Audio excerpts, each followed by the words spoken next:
C'est avec grand plaisir que nous allons évoquer un magazine dont nous avions déjà parlé. Il s'agit de Ravage avec Olivier Noël, alias Yored. Bonjour Olivier. Bonjour Xavier. On va parler du numéro spécial qui sort à l'approche des fêtes de fin d'année.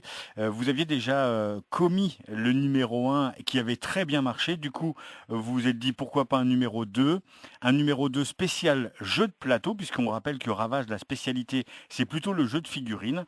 Mais du coup, vous vous intéressez aussi au jeu de plateau avec ce hors-série. On va parler de l'édito que vous avez écrit pour ce numéro spécial, un édito justement qui parle de Ravage et de sa particularité.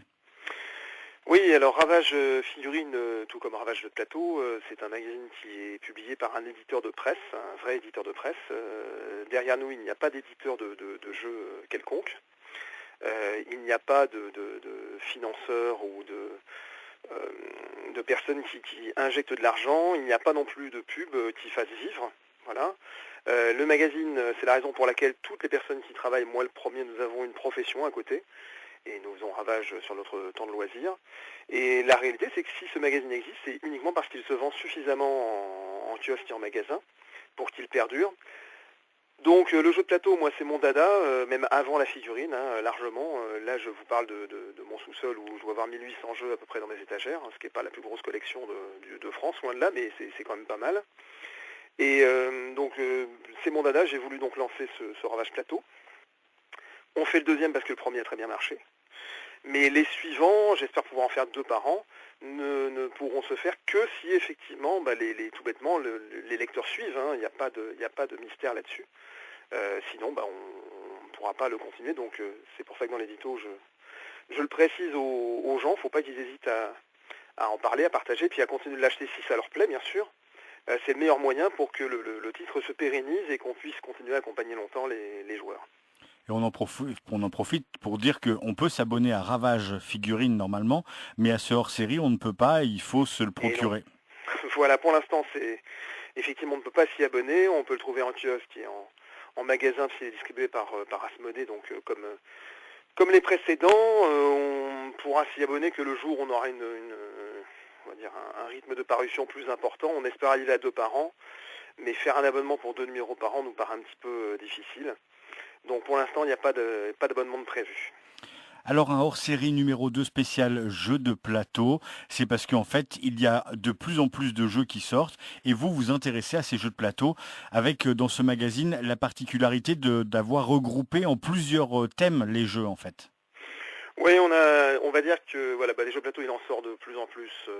Ça fait déjà un certain temps, mais on va dire qu'il y a vraiment un public important. Il n'y a qu'à voir le succès et la naissance de plus en plus importante de tout un tas de petits festivals de jeux à travers la France. Parfois dans des petites villes de province, et même s'il y a 100 ou 200 visiteurs, ça fait quand même 100 ou 200 joueurs potentiels sur des petites villes, c'est quand même important. C'est un loisir qui commence à marcher, qui existe à côté des consoles et autres loisirs. Donc on a regroupé, nous, effectivement, on a en fait une grosse partie actualité qui concerne les sorties qui nous ont plu. Voilà. Nous avons une partie sur les jeux juniors parce que c'est rarement abordé, donc on a tous les jeux qui concernent les 10 ans et moins. Et puis on a également une partie jeu qui n'est pas très importante encore dans Ravage Plateau, mais là on a en exclusivité le générateur de scénario pour le jeu de plateau Ghostbusters qui est sorti tout récemment. Et puis une partie ludique, donc où là on a un reportage sur Essen, on a une interview du créateur d'un système qui s'appelait Lost World, qui s'était fait connaître à une époque, il y a très longtemps, par un jeu qui s'appelait l'As des As, un duel d'avion absolument génial. Et puis un article sur les jeux narratifs. Voilà, en redonnant un petit peu l'historique et en parlant de ce qui se fait aujourd'hui, que ce soit les jeux Legacy ou les jeux vraiment à pure composante narrative comme Mice and Mystics. Profitons-en pour parler de ces reportages. Essen, c'est la Mecque du jeu de société. Tous les ans, en Allemagne, un énorme congrès rien qu'autour du jeu en tout genre. Oui, actuellement, il y a pour moi, deux festivals qui comptent vraiment pour le public. Je parle, hein, je parle pas des professionnels. Il y a celui de Essen et celui de Cannes. Celui de Cannes est très sympathique, mais sur une optique totalement différente. Ma préférence de joueur va à Essen. Essen, c'est un immense salon, aussi grand que le salon d'un salon de la Porte de Versailles. Il y a énormément d'éditeurs, énormément de tables, énormément de gens qui viennent jouer toute la journée, que ce soit des geeks entre guillemets, tout comme des familles entières qui vont venir tester des jeux de société, jouer, acheter, etc. C'est un événement très très important. On y rencontre plein de monde, il y a plein de dédicaces, on retrouve des personnes qu'on n'a pas vues depuis longtemps, enfin c'est vraiment un salon extraordinaire. Moi j'y vais vraiment avec beaucoup de plaisir et j'espère pouvoir y emmener ma femme l'année prochaine et mes filles d'ici quelques années. On y retrouve aussi des gens qui viennent présenter leurs jeux, qui cherchent justement des éditeurs aussi. En fait, c'est ce que j'explique dans l'article, on a vraiment une organisation, il y a le hall numéro 1, 2 et 3, enfin les halls numéro 1, 2 et 3 qui sont les plus importants, ce sont les éditeurs, on va dire, installés. Les gros éditeurs, les Asmodée, les les ABBA, tous les gros éditeurs principaux, Hasbro, etc. Et puis les autres halls, alors on a le hall numéro 4 où ce sont les éditeurs en devenir, on va dire un petit peu plus petits mais qui commencent à faire une place.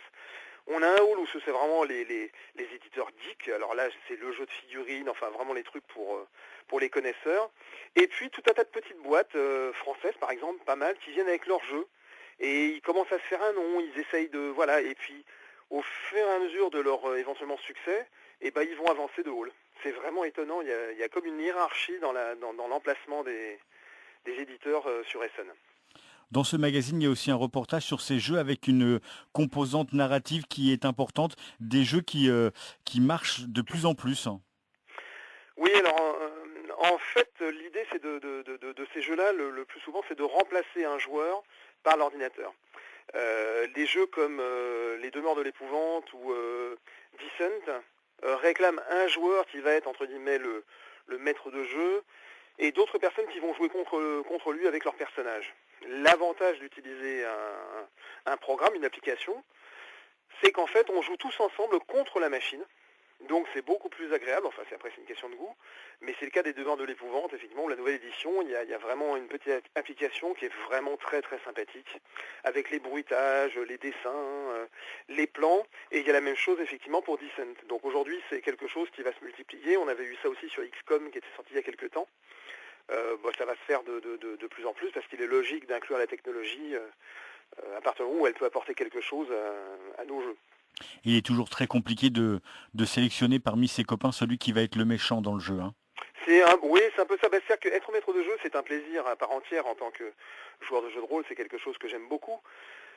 Mais on va dire que de temps en temps, pouvoir jouer tous ensemble contre quelque chose, c'est vraiment, il y a vraiment un côté agréable. On peut rappeler aussi que ce magazine fait plus de 130 pages, qu'il est de très grande qualité avec des photos tout en couleur. Et c'est pareil, c'est une vraie volonté du magazine de proposer un magazine, un hors-série de qualité. C'est-à-dire que l'idée, c'est d'arriver à faire un magazine, justement. Donc l'aspect magazine nécessite on va dire une présentation graphique oui, on peut dire de qualité, après c'est un jugement de valeur, mais en tout cas abondante et bien faite.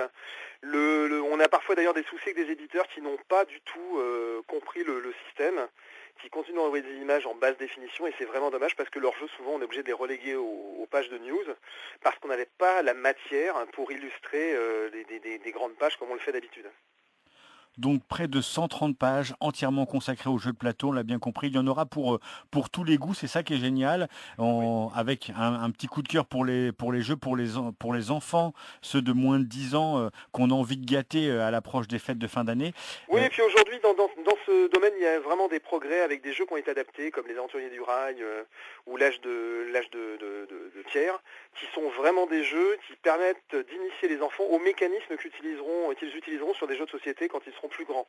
Et ça, c'est une nouveauté, et franchement, il y a vraiment de très très bonnes choses maintenant qui se font. Pour finir, j'ai envie de vous poser la question, que va vous apporter le Père Noël cette année dans la catégorie jeux de société ? Pas grand chose parce qu'en fait le problème c'est que j'ai énormément de choses. Donc là il m'a déjà apporté beaucoup de choses en fait. Encore une fois là je suis au milieu de 5 piles de jeux que j'ai reçus récemment. C'est l'un des avantages d'être rédacteur en chef du magazine, c'est que je reçois vraiment beaucoup de choses.